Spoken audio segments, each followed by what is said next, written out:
the new pitches Paul's adding. What have you kind of seen with the sinker so far this spring? Yeah, I think he's still working on it. I mean, I think the one thing we have to realize with Paul is really it's his first spring training. So, and he's such a competitor. I would imagine, he probably was frustrated when he talked to you guys or, said like, hey, I need to be more consistent. But this is a first spring training, and you work through those things in spring training, and that's what he's working through right now.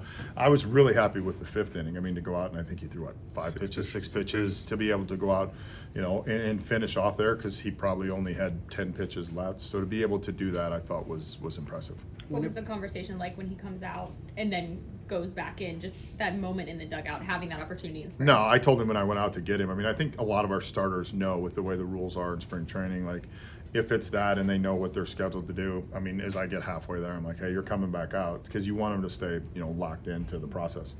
This could also apply maybe to the cutter and maybe even the splinter last year, but whenever you have such loud tools with him, is there any part of you that's like, maybe we don't need to add, more chefs to the kitchen here? Yeah. What you have already is pretty good. I think at times, he doesn't, not just him, but guys that have weapons like him don't need to tinker at times, that you can just use the elite fastball, the splinter, whatever he has. But the other part of spring training is the process of working on things. And there's very few guys that have it in their back pocket where they can go get it and use one pitch at a time. And we've seen him be able to execute that. Have you seen him approach this spring training differently than last year? Or what have you seen him kind of do differently compared to last year? Yeah, I think this year he's learning what spring training is. I mean, last year was such a shortened and abbreviated, and he knew going into the season, and we knew going into the season it was going to be more measured. And in this situation, it's like, all right, now I got to fine tune to be able to work on the things because of starting with the big league club. Got to be nice to see Key get a hold of one in his second game back. Yeah, good. I thought he had good swings all day. I mean, he hit the other two balls hard. He hit them on the ground.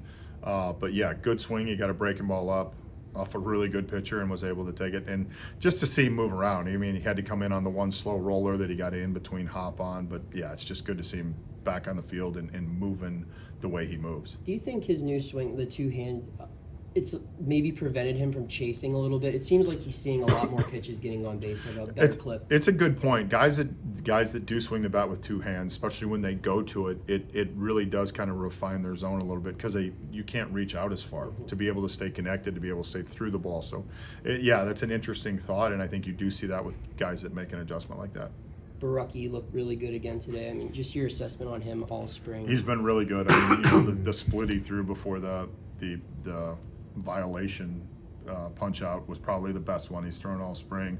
I mean, the slider that he executed was maybe the best one he's thrown all spring. Yeah, the ball's coming out of his hand really well right now. Is this fair to say it's like best case scenario for him when he's coming off of an injury, a non-roster invitee? I mean, could you guys have asked to see anything better from him? Yeah, I don't think so. I mean, I think, in 23, arguably he was one of, if not the best left-handed reliever for the last month or 2 months of the season. And, had the injury, but he's getting back to, close to that form, which is a really good sign for us. Have you seen Nick York adjust to first base? Yeah, I mean, he's learning it. I think he's a good athlete and a guy that, last year in the big leagues, we saw him play second, we saw him play third, we saw him play both corners. The biggest thing about going to first base is the glove. You have to get used to glove, and you have to get used to, it's not fielding ground balls. Fielding ground balls are going to be natural for him. It's around the bag, it's cuts, it's tags, it's little things like that. So just trying to get him as many reps as possible.